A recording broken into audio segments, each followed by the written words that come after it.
to 8, correct? We can now move on to new business. Yeah. 9A, critical enforcement issue discussion, completion. The dog.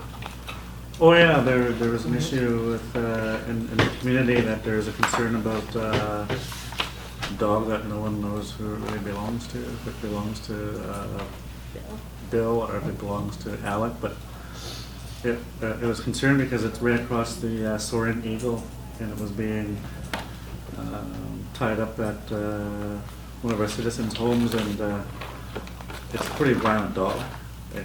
People choose not to go that way, and we're trying to create a healthy and safe community. And I think within a week after I sent that email out, one of our citizens got attacked by that dog, and it was Heather.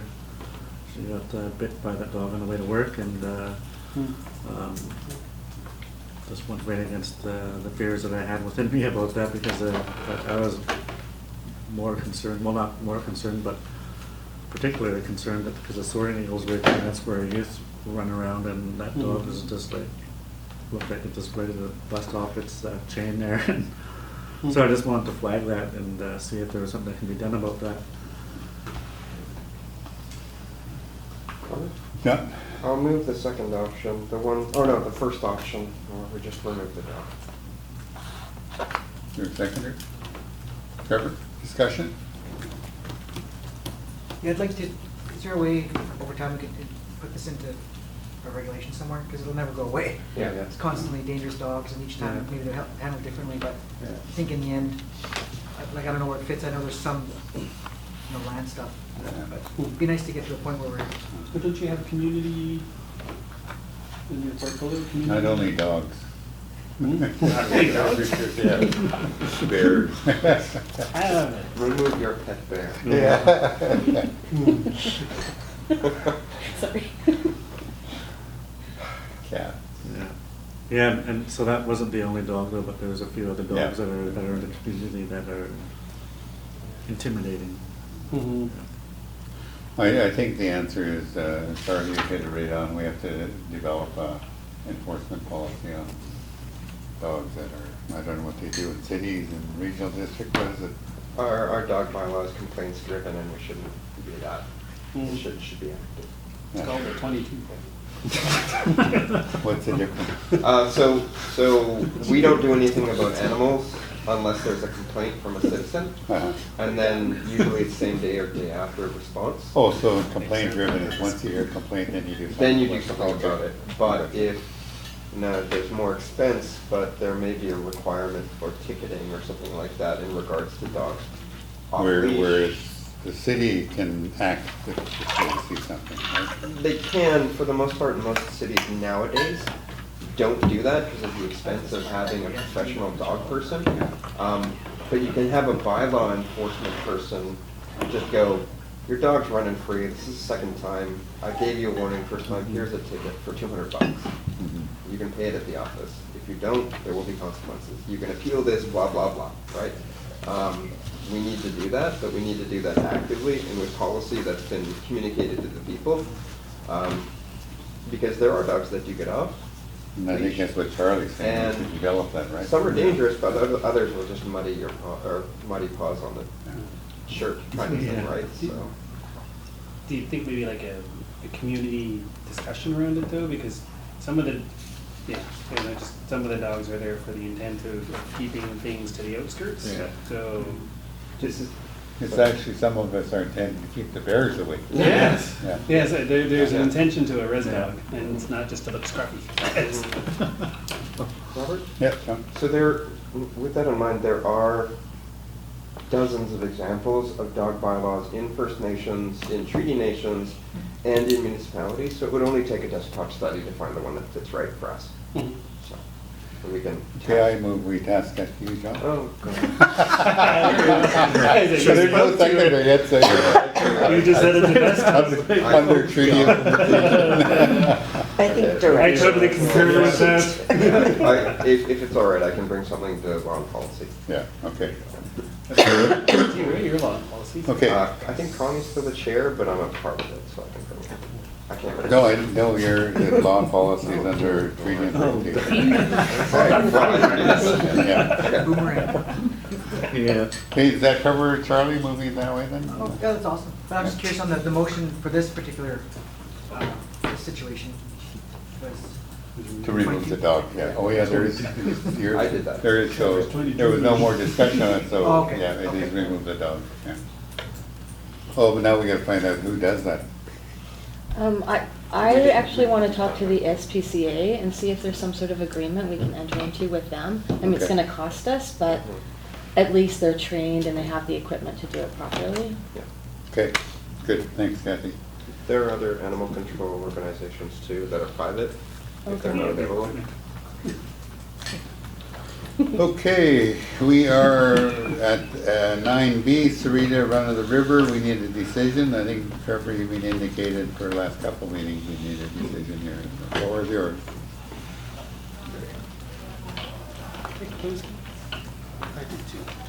One second. That's 9B, eh? That's more operator error. That's Here, already just look one at, second. here's mine, right? What number is it? 9B. 9B. It's right there. Is there a motion for that? There is, and I'm just gonna go through the motion right now. Over the past couple months, I've been working with Kathy, Coralie, Cynthia, Melinda, Veronica. I'll just say John Kennedy. True North Energy, Barclay Group, Gygax, to kind of bring things around so that what I'm looking for is for us to be able to bring this Run of the River project to Executive Council for FID and signing the EPA by end of the year. So what this background is, I worked with Melinda to put the direction forward so that we can form the direction needed for the executive director to continue the work with the Run of the River project, and really just kind of bring things around so that we're aligning all the work that has been done by all the organizations that I just identified there. So if executive council is okay with it, I would just go straight to the motion if council's okay with that. Seeing that this project's been on the go for quite a while now. Okay. Here, go ahead, John. I can read this out for you. All right, so this is whereas at the direction of Executive Council, Legal Counsel has negotiated the terms of an energy purchase agreement, EPA, in respect of the proposed Sarita Power Project. BC Hydro has previously approved a detailed system impact study, SIS, for the project that will form part of the EPA. Through a due diligence process, an updated project design has been proposed, which will require a change to the SIS. And in order to complete an updated business plan for the project, it is necessary to determine financing terms, including key elements of a project development agreement and the lease for the project lands. Therefore, be it resolved that Executive Council hereby, 1, directs that the Executive Director, with the assistance of Legal Counsel, finalize the terms of an EPA to recommend to Executive Council, including applying for an updated system impact study, updated and detailed system study, work with consultants to determine other legal and procedural requirements for the project to proceed, and report back to Executive Council with a proposed timeline by November 30th, 2019, and authorizes a working group comprised of Councillor Trevor Coots as chair, the Executive Director, the CFO, Marty Eakins, Legal Counsel, and any other staff or consultants the Executive Director considers advisable work with potential lenders to negotiate the proposed financing term for approval by Executive Council. So moved. CFO, Chief Finance Officer. Yeah. Money man. Yeah. So moved. Okay, so moved by Trevor, seconded by Cleation. Discussion? Just as a quick update to Executive Council, the company that was working on design optimization, finance model, and CapEx is providing us an update this week. So some of those kind of key things we were looking at in the last year and a half are being answered and received, and True North will be looking at as the independent review to it. So we can say that work is done. Okay. Any more discussion on the motion? Hearing no discussion, motion carried by consensus. Is there another motion you need, Trevor? Was that, or what is that? The second one, If the proposed resolution is passed? Oh, okay. No, it's just the outcomes. Yeah, Just yeah. the notes. Okay. Who and support the business discussion, Trevor? submitted by Cynthia, having to do run this Citizen Entrepreneurial Fund. And Carly, there wasn't a motion attached to this, was there? It's No, just there's for not. information. Okay. And the information is on applicants currently. So in 3 years ago, myself as chair of the Economic Development Committee and Holdings Board worked with Cynthia to develop the $5,000 entrepreneurial grant. Since that time, we've had 7 citizens utilize it. And the updated one is this year, Rick Nookmas applied for the grant for a B&B. Very recently, Sheila Charles applied for her B&B as well. And the latest one is Natasha Ginger, doing and expanding an e-commerce business. Is Natasha Ginger Bill's Yeah. Bill's daughter. Bill's daughter? Yeah. Yeah. Yeah. And then it just has on the information there how to go about our process. One of the ones I'm working with EDC right now is just doing, as a part of the review that we have from the Holdings Board, is the process that we use with how citizens access this grant. But other than that, it's been very successful. With a few hiccups, as usual. Does this mean then the maximum from both becomes 10,000, or that's just how we're gonna manage the fund? Sorry? 5,000. For both? I thought the government gave a $5,000 economic development Yep, through HFN, Oh. through WAVE. through Yeah. HFN? Yep, through us. It's in our budget. Uh-huh. Yeah, Okay. yeah. Yeah, because So my question, it'll still be 5,000, not, It's still 5,000. okay. like you're saying that there's 5,000 that comes from NEDC, but then we match that $5,000. No, the application is run through NEDC. So what we've identified is going through the process, any startup business would more than likely be going through NEDC to access funding. So they go through NEDC, and NEDC also has other supportive tools for them to be able to access through NEDC. And they were willing to do this for us. Makes it easier, so rather than coming up with our own systems to be able to apply the grant, we just use NEDC because they have grants through their organization already. Just a question, Trevor, like, isn't it that, so if a citizen applied, say, for 20,000, that they could use the 5,000 they get from As Hawaiian equity. as Yeah. equity Yeah. towards As that? equity, yeah. And that's what the I grant was is. That's trying what to goes get into at. It also helps with other things like the business equity match, some other pieces there. But really the kind of piece to that was just so that citizens had a better opportunity of actually being able to start a business. So for that, there was just more of an update rather than discussion, unless there was any questions from Yeah. Executive Council on the grant. I am planning on, with probably, if we do have a chance by People's Assembly, is putting together just a little presentation on the citizens that have utilized the grant and what businesses they're doing. That was gonna be my question. Indeed.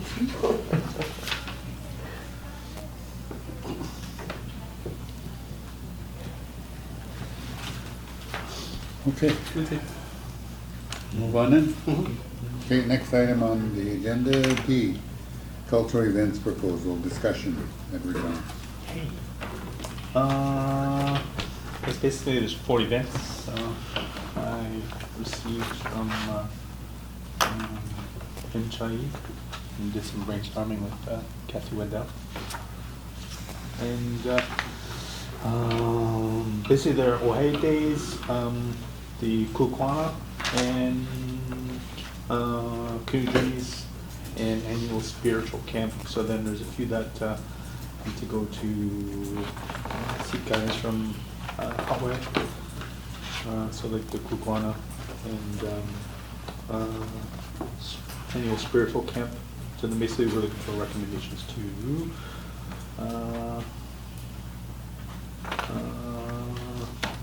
go to finance and citizen development, Connie. Yes.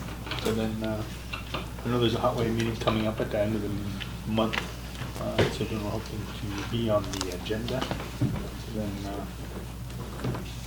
that's basically the news. I went to Vancouver and I visited the Circle of Eagles Lodge, and they do an annual spiritual camp where they do it in the spring and in the fall.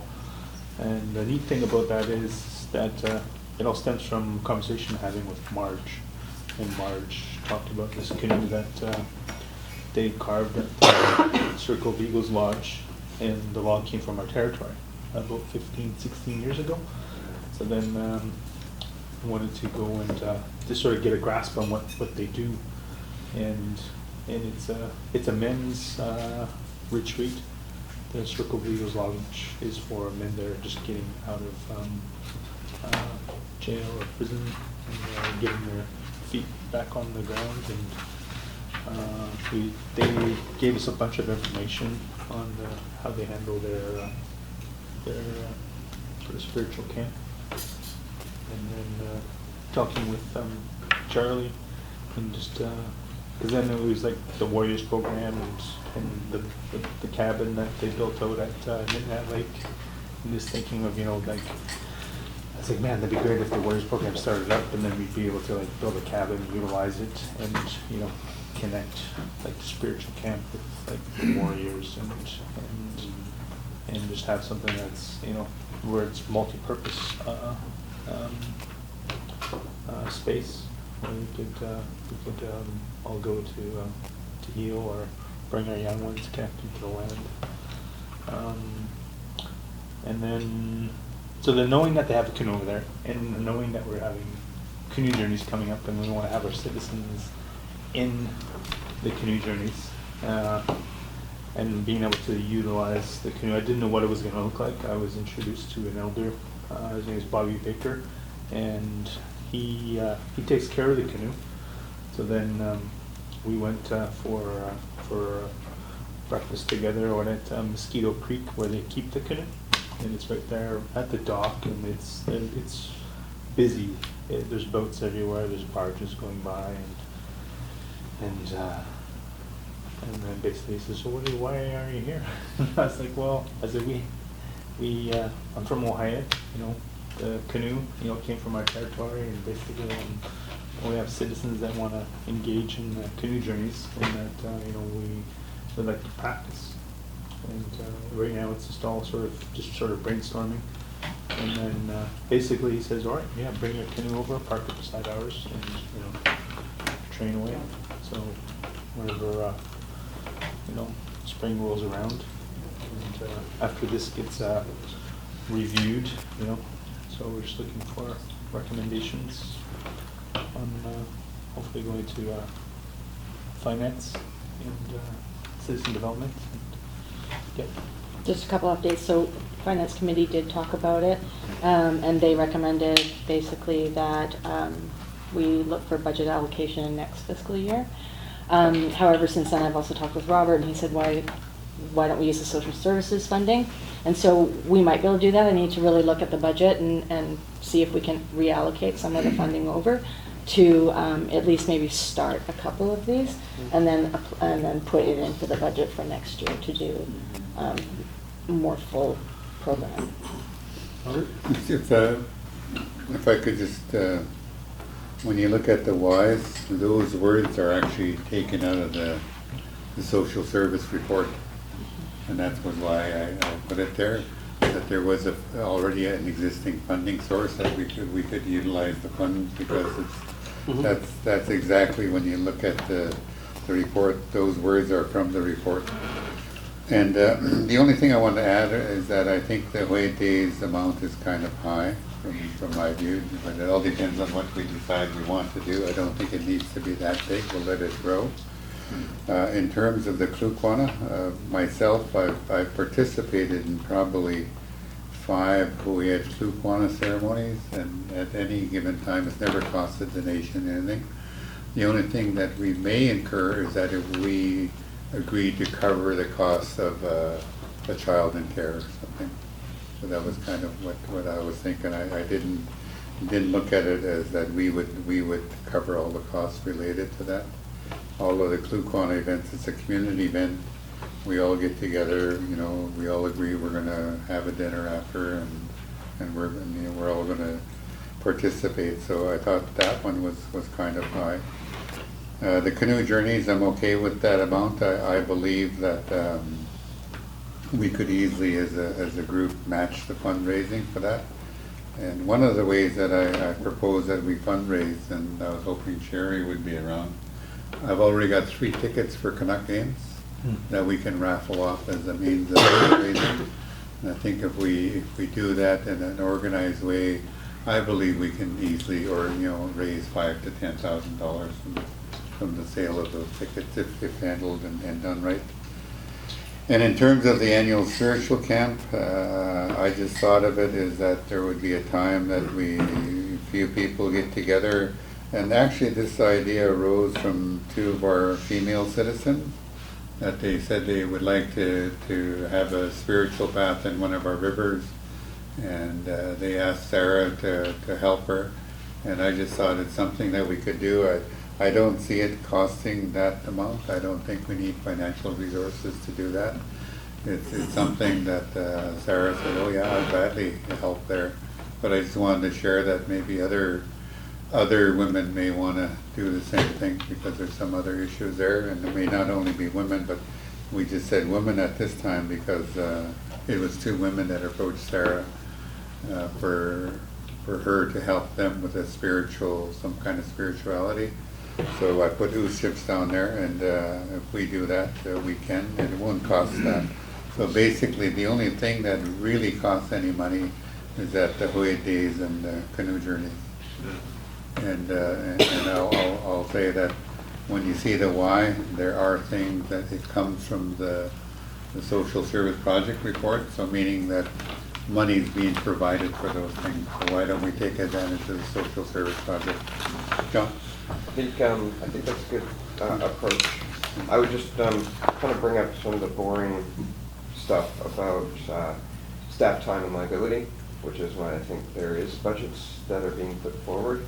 So in regards to cultural items, when it comes to research or various rituals or things that are undertaken, I would suggest that we make a decision at some point in the near future whether or not the support that's given by the nation, which isn't a church or isn't the owner of the culture, either be advice, or if it is like direct support, people doing things, then we just have to understand the liability involved in doing those things. Mm-hmm. And that will incur costs.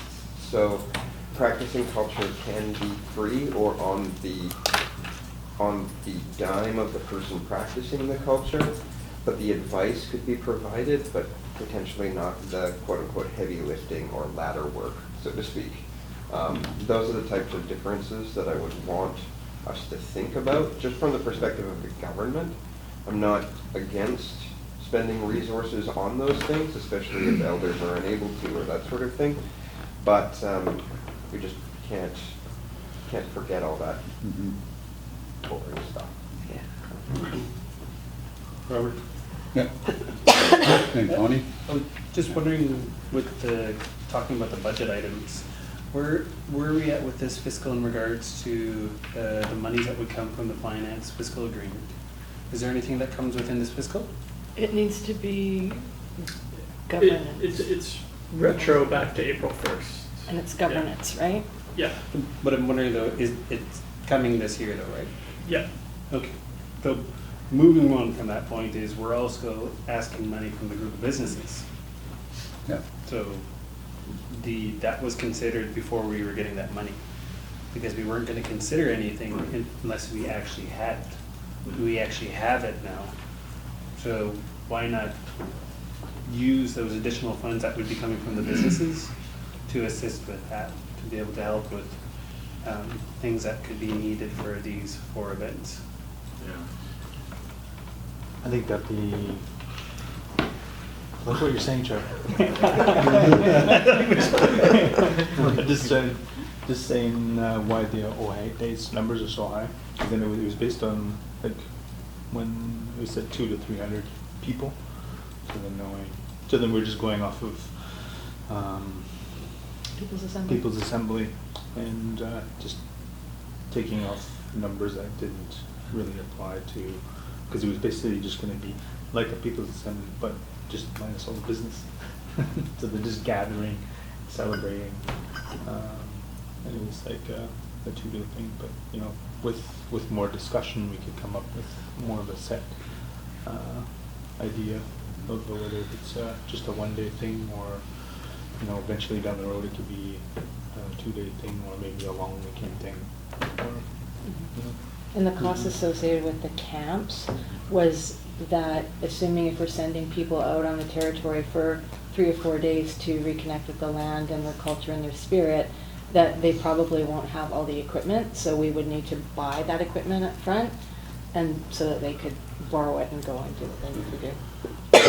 Hearing you say that, Kathy, here's, I said this in the paper today. You can agree to do something, but you can also agree not to do something if you find 1,000 reasons why not to do it. Mhm. And that's kind of what we're doing here. We're finding a lot of reasons why we can't do it. I would say that we support implementing these activities, but it'd be subject to. And it could be subject to that if it's, say, for example, if it costs 20,000, it's subject to that the organizing committee has raised $10,000. So then the nation is only kicking in 10. You see what I mean? So I'm trying to find a way how we can do it rather than looking for a way why we can't do it. And I think that's kind of what's happening here now. We're trying to find ways why we can do it, when instead of finding ways of why we can do it. And that's where I really want, as a community, we got to change our way of thinking here. Oh, we don't have the money, so we don't do it. Well, if we don't have the money, no, then let's raise it. Yeah. Let's do it. I think we do have the money. Bonnie, then Trevor. Could we, as it says in here, could we send this to the appropriate groups to flush out, to come back to this table with some recommendations of how to implement it? Okay. Trevor, then John.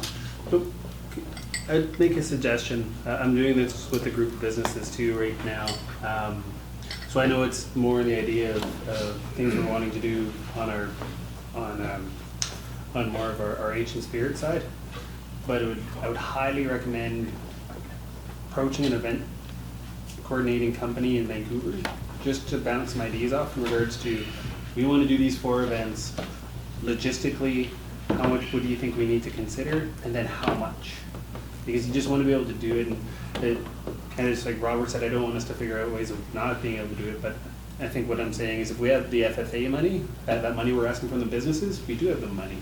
And I think it's great that we want to get citizens involved or wanting to raise money, but I also kind of take that on in regards to what we do politically, is even though we're doing things for political and business reasons, I'm also considering we're doing this for the benefit of our citizens. So in a way we are raising money for our citizens, because when I look at like what we pointed out earlier is we're doing very well as a nation. When you look at our balance sheet, I mean, the figures that are being put in front of us are fairly small, yet we don't blink an eye when we pay lawyers ridiculous amounts of money. So I would just say, do it. But I would recommend an event coordinator company to help you figure out the logistics, because it is quite big. Joe? Yeah, sorry. so I think that there's 2 things there. I think the core review process will allow us to figure out how we can save money on contractors and lawyers and that sort of thing. That occurred to me now, and I just didn't want to lose it. But the to finance committee, but that can just be a part of our finance approach to the next budget. What we do in the meantime, I think, is just ad hoc.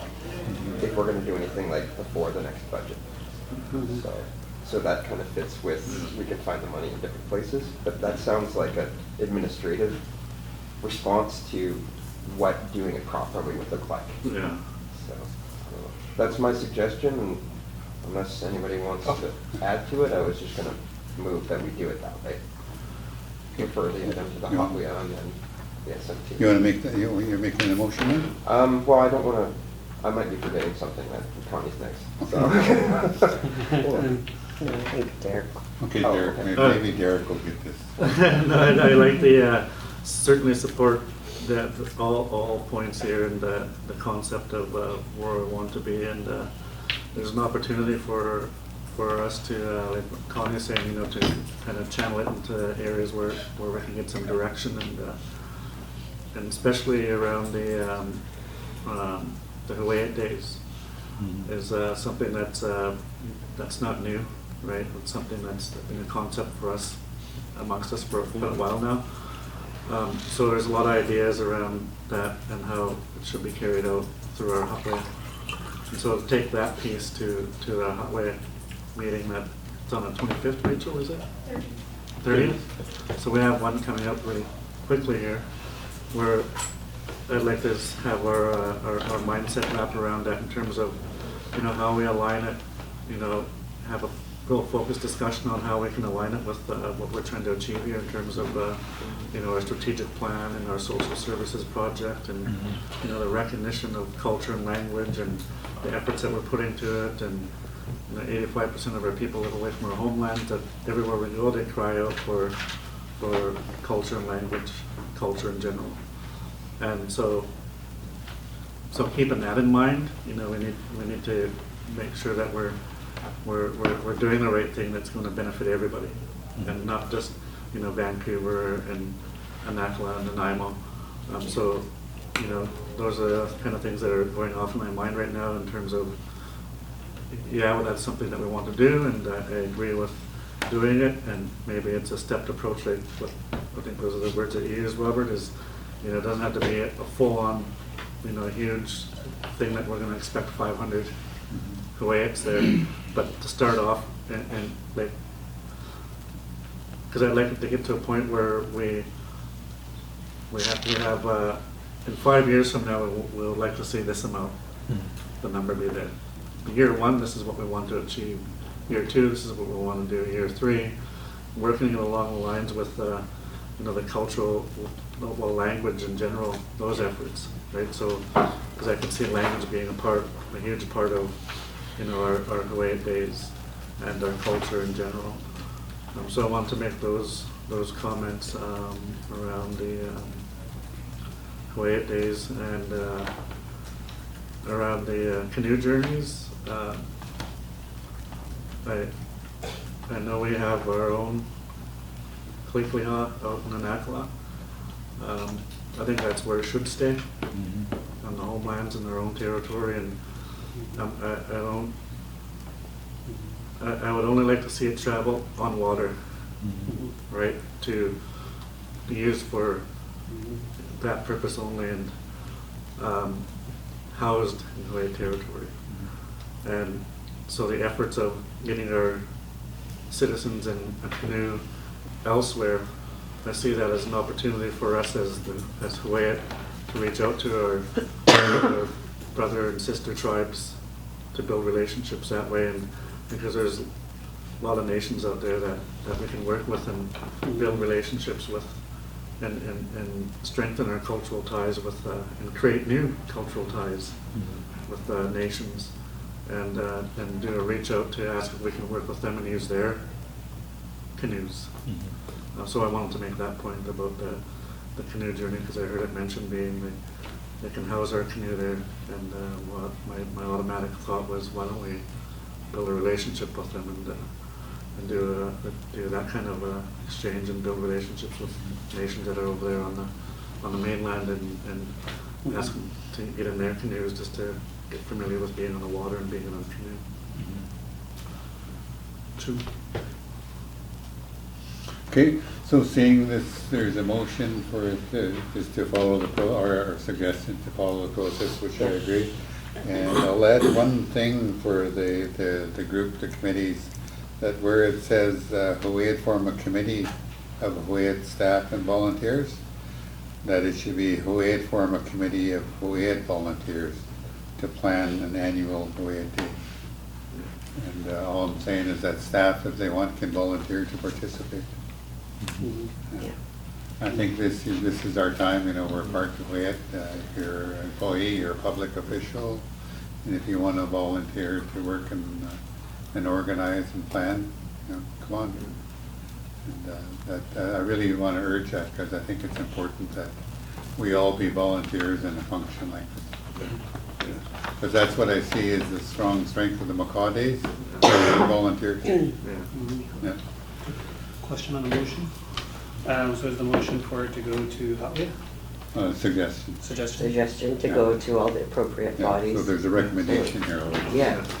So the body that I'd like to add to that is Nenex. I think anything that we do culturally should be written in our policies that Nenenexu is included. I think it's something that I spoke to on my campaign, that Nenenexu needs to be more involved. I don't think we speak enough at this leadership table in regards to including our elders. And this is just a prime example of where our elders should be playing a part. Canoe journeys, before events.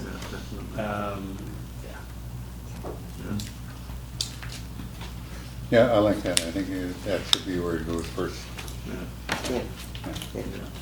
Okay, good discussion. Yeah, it was really good. Good discussion. I'm glad it's last time I finally got ripped off that table.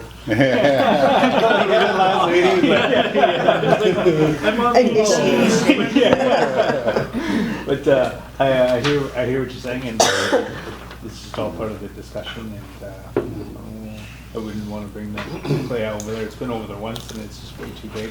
Yeah. But one thing Bobby Baker said that he's there every Tuesday and Thursday canoeing, and I'm pretty sure that he left the door open. And I was more thinking of the lines of the other black canoe, but then that was the discussion that we were going to have with the hotline at the end of the month.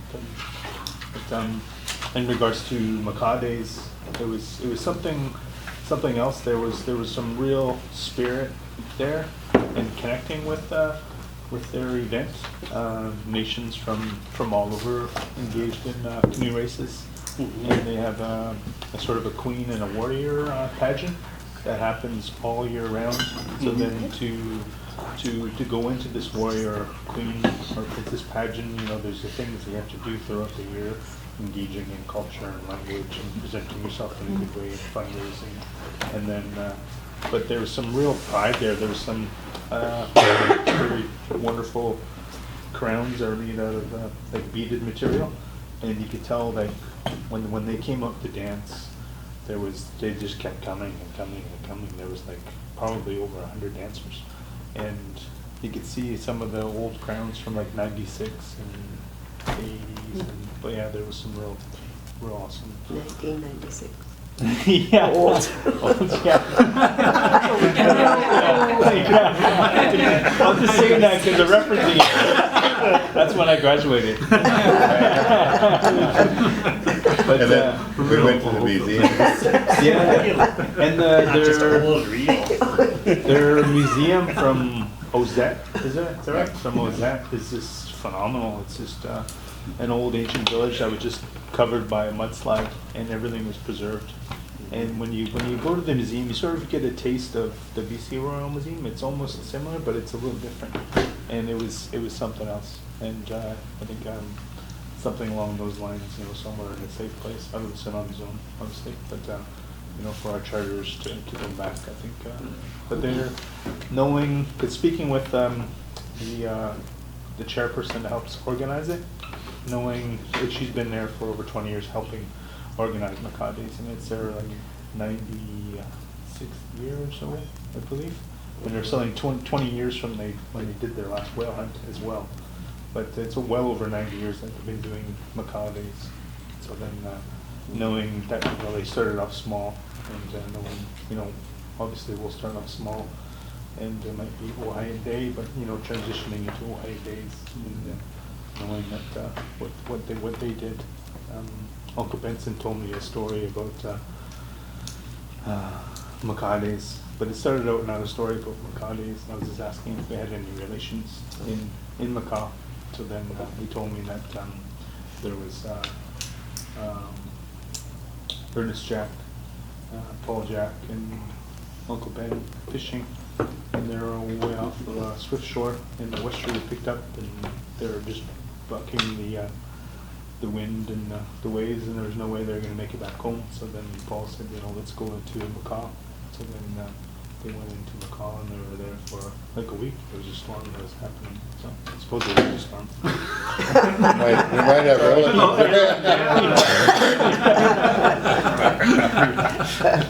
These guys. But it was funny because he said that they had to report in and let them know that they were there. So then they told I don't know if it was an Indian agent or not, but to let them know that they were there. And he says, all right, you guys can stay, but you guys have gone in the morning. And they tried to leave, but it was still too stormy, and Really? didn't take their word for it. So the guy phoned the Coast Guard and said, the Coast Guard said, no, nobody's on the water today, that's for sure. And then he said it was a few days later, and then the macaw days were happening. And he said that's when he first learned about macaw days. And he said that he said it was a good weekend. The other thing, when you go by boat, it tells you to check in at the Coast Guard or something. So I said, where do I go to check in the car? That's for the white man, he said. You don't have to check in here. But what does the Coast Guard come? Well, don't worry about it, I'll take care of it. I was just glad he didn't get stopped by Coast Guard, because I don't think he would have been able to take care of it. No. But they have about 2,000 people in their nation living there. They're spread out. It's a really big reserve, and they have about 400 students in a high school. And for people to move home, I think they're in the same boat as we are. They're not building much infrastructure. But, as big as they are. But, it was quite the weekend. They had a big parade and a softball tournament and golf tournament and canoe tournament. Yeah, it was something else. The one thing I was thinking for Hawaii days is maybe like a go-kart race down New Muckmas Road there. The new paved road. Actually, that would probably become a big event. Mhm. Yeah. But I think I've talked enough. No. Everybody passed it. We got money, so it's time to get out of here. Let's go. Okay. That direction. Okay, thanks, Ed. Now that you said that, we'll move on to 9E, approval to deliver employees and contractors decision. John Jack. Yes, so this is the briefing notice first, and then there's an attachment called the ED approval to direct table. So let's start with the briefing note. It just outlines the way that the relationship between staff and government is pretty straightforward in regards to when we want things done. We pass a motion here at Executive Council and direct the Executive Director or certain limited staff to undertake those things. So like the law clerk or the CFO or legal counsel. But for the most part, our one window into getting things done, so to speak, is the Executive Director. And that can only be undertaken through a duly done resolution of Executive Council at a duly held meeting of Executive Council. We don't have any individual power except for what's given to us by legislation or delegation. That being said, there are ways for the Executive Director to pre-approve direction of staff for the purposes of getting certain things done. An example of this recently has been the Executive Director Search Committee, or whatever we're calling it, has been granted the ability to direct the HR manager to do certain specific tasks on behalf of our search for an executive director. It's not in the briefing note, it's just an example. But for the most part, we make decisions that are based in law or with the prior approval of the executive director, and that's based on the conditions set out by that delegation. Things get hairy when we start thinking about the day-to-day operations of committees and certain administrative or day-to-day tasks of executive council themselves. And as a result, there are certain things that need to be done and undertaken by council on council's behalf that aren't always covered off by the laws as they stand now. So the solution for that is that there is a proposed authority to direct that can be created by the executive director with our input, and it's outlined in the table below. There are bolded questions that require some feedback, and I would suggest that we adopt it as it's written and then make refinements as time goes by, if we choose to do so.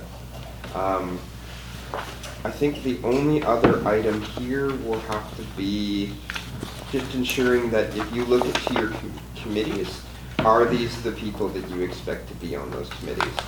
And one thing that I'd like to ask Robert is there's no longer a HAHOPLI committee. That seems to be partly HAWIA and partly treaty implementation now, so we just might want to understand that as time goes by too.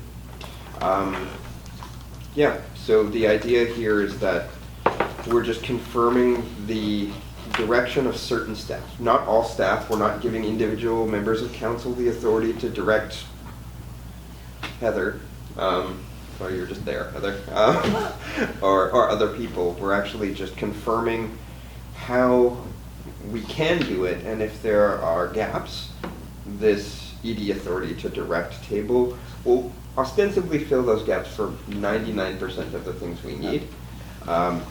So that's the intent of this particular briefing note and this particular table.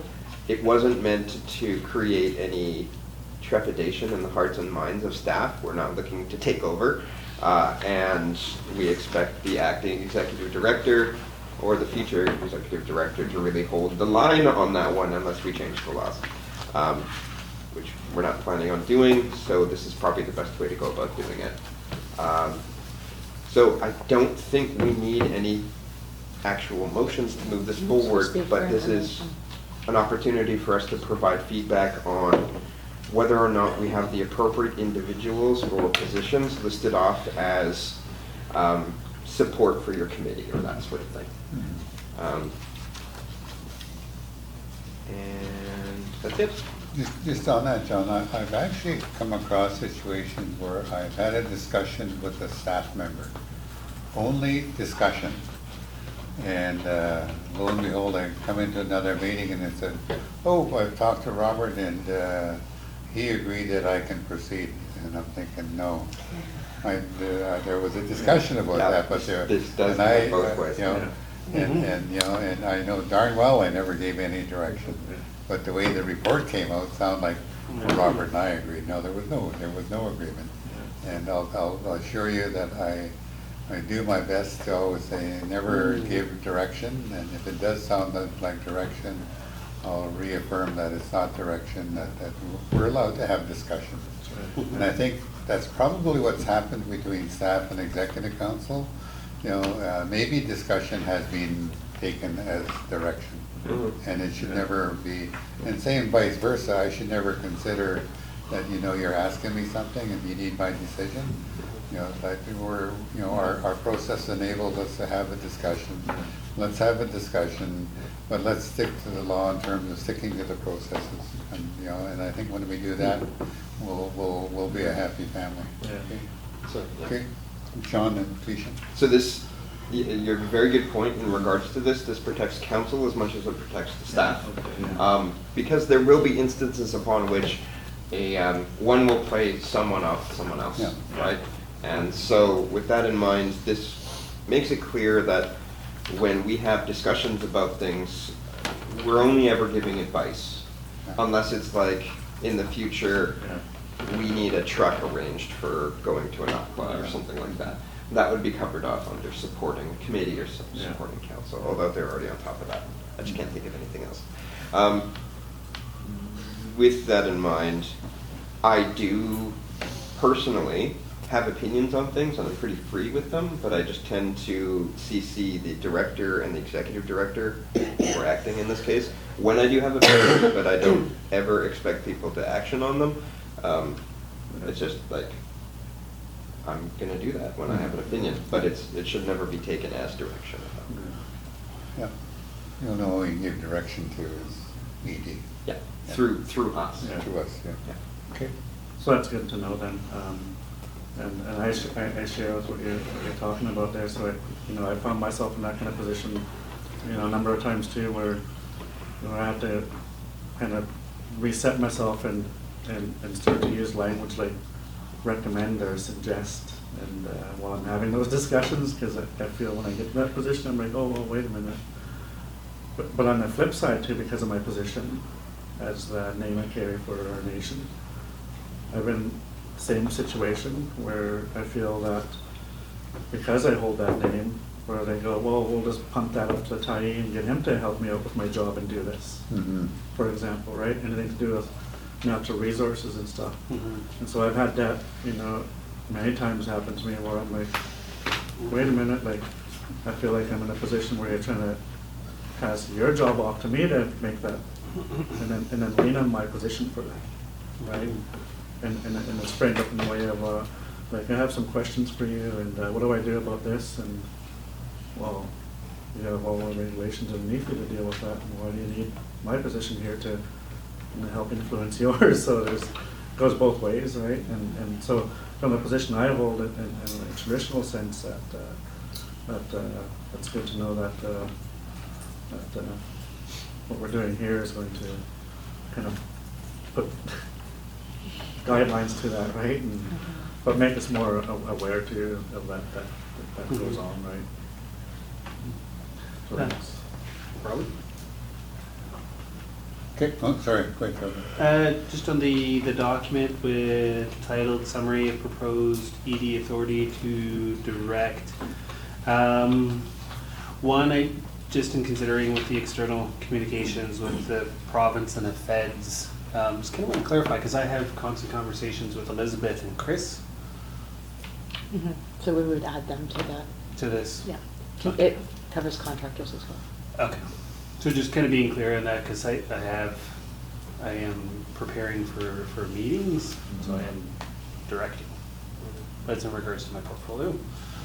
And I think with external communications, it's a political. Once you have a meeting and you've agreed to something, you're not directing. So like say you had a meeting and you say, oh, hey, we agreed to get this done, have you got it done?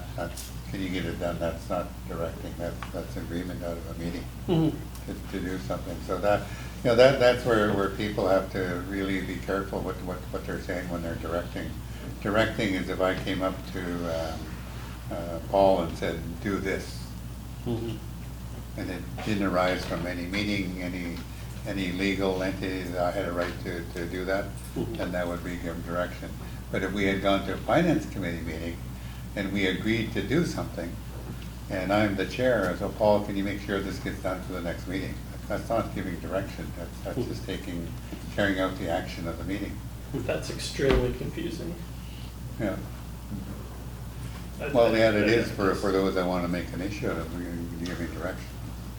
They have to give direction through Through a resolution. resolution, yeah. Okay. Yeah. Only resolutions. Yeah. Just one other thing that I'm just going to finish with in regards to motions that we move, that the executive director she's responsible for implementing those motions. I don't see anywhere in our legislation any other staff member having anything to do with our motions, except that she's directing them to do something. The law clerk is anyway. keeps track. So kind of the point I'm getting to is when we put a motion forward, The only person talking to us or doing anything in regards to motion is the executive director. That's what it says in law. She's the one responsible for carrying out the So decisions. as much of as we're talking executive about council. us giving direction, it's the same way forward. It's government members that put motions forward. Public officers have nothing to do with it. It's just they're doing tasks in order to complete things. That's separate from the motion. So I just want to make those clear distinctions, because we're going one way in regards to us giving direction. I want to make sure that whatever motions we're putting forward, it's the executive director's responsibility. Executive council, yes. What part of this is, for example, finance committee needs to be able to give direction to the CFO to prepare whatever financial statements or whatever he's got to do as part of his job. So this authority or approval to direct grants the finance committee that by resolution, they can say, be it resolved, blah, blah, blah, blah. We ask the CFO to produce a report about the cost of bananas in Costa Rica, whatever it is, right? But it's through the resolution that they do that. And so it's the same with executive council. It's supposed to be that any direction coming to me is coming through a resolution. However, there are instances, for example, if you need a hotel room in Vancouver, you don't go to me and say, oh, hey, Kathy, can you get somebody to book me a hotel room? You just go straight to Veronica to get that done. So then I give you approval to direct her to manage your travel schedule. So that's what the purpose of this is for? And then I'm just adding on to, I'm not saying I don't disagree with this part, but I'm just adding on to it what I'm clarifying at this leadership table is in regards to motions that we pass and my view and my considerations to that in regards to motions. Well, anyway, I think that goes back to what I was saying. I said, what arises from a meeting arises from a resolution. I mean, it's the same thing. So I don't know what can be confusing about that, Paul. That's just, and I know there's tension here about this direction issue. And I'm one of the leaders that want to hit this right on, because that's actually one of the things that's preventing us from being aligned and carrying out our duties fully. Because it becomes easy for the staff to say, oh, you're giving me direction, I don't have to carry it out. But even though it's part of the whole planning process. So I think I want to take the bull by the horns here and say, look, we got to have a system that enables us to align and work together. Not work against each other, work together. And I think in my tenure now, in this 5-year term, we spend a lot of time working against each other, not working with each other. And even though I try my best to work with everyone by phoning up and or writing emails and saying you've done a really good job, I still get this tension about that, their feeling of giving direction. I've never ever put myself in a position where I'm giving direction. And it's very, very clear at our executive council level that we don't want to do that. So if there's instances where the staff is feeling we're giving direction, then bring it to the executive director right away so that we can deal with it rather than let it linger. Because this seems to be a lingering issue. And I know it is for me. I mean, I'm into my 5th year on this, and I can still feel that tension about direction. It's high. And I don't want to be working in that environment. I want to be working in an environment where we're working together so that we can do things to make things better for Hawaiian people. And that's all of our objective. We're all on the same page. That's great. But if we're in different places, you're over with this citizen group because they're on your side. I mean, those things are so evident now. There's certain, I can tell you, who staff get along with, some certain members of the old government. There's little clique groups organized here. For me, it's not a good place to work.